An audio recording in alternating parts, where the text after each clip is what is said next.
Mä oon Matti Lipponen ja mä kysyisin heti aluksi, että onko täällä ihmisiä, jotka ei ole Vuosaaresta ollenkaan?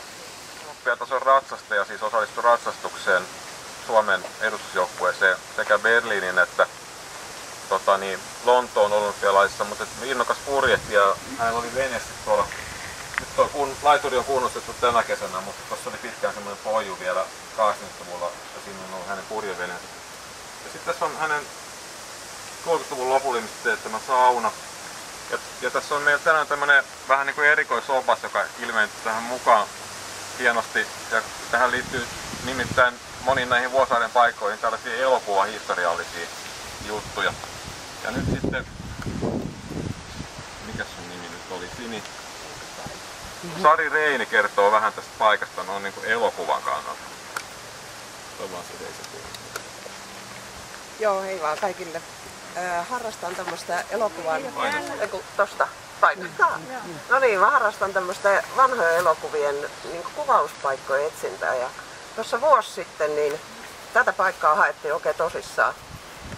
Yhdessä sitten tämän Kavan perinnetutkija Juha Seitäjärven kanssa. Ja tässähän se sitten löytyi turvekattoisena. Eli 1950 tässä on kuvattu pätkä Tanssi yli hautojen elokuvasta. Se oli aika ihanaa, mutta se on tuolta toiselta puolelta, että tästä mäkin olin kävellyt ohi vaikka kuinka monta kertaa, mutta ei niinku mitään tiedä. 57 tuli tämmönen Gebhard-opisto, joka on siis tämmönen osuuspankkitoiminnan koulutuskeskus ollut. Ja myöhemmin sitten osuuspankkiopisto vuodet 70. Ja täällä on koulutettu siis pankkiväkeä. Ja nämäkin rakennukset itse asiassa on nämä kaksi vanhinta rakennusta.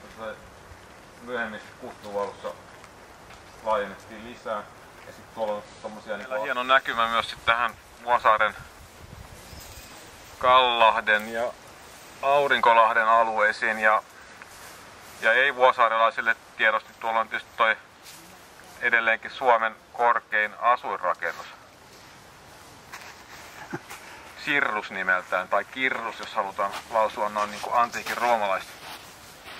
Ja sehän on siinä mielessä Vuosaaressa aika kuuluisa, että siihen piti tulla ihan toisen näköinen rakennus. Se oli oikein arkkitehtikilpailun tuloksena, mutta sitten selvisi, että se uusi kilpailun voittaja ei mahtunut sille tontille, mihin se piti tulla, ja se muotoutui tommoseksi vähän niin kuin neliskanttisemmaksi.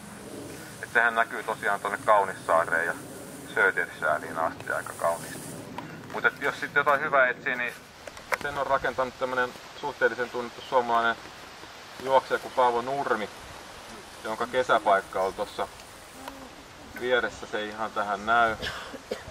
Hän täällä asui kesäisin 39 kesästä niin vuoteen 73, jolloin hän kuoli. Ja Nurmella oli tapana hakea postia tuolta Sasekatalon, joka on tuolla Kallahdessa. Se ei näy tähän, mutta Vuosaaresta ainakin tietää.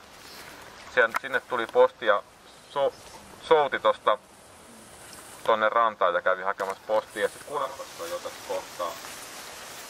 Ja toisin kuin siellä Sjökullassa, joka ilmestyi myös samaan aikaan karttaissa, ei ole mitään niittyä, ei mitään peltoa.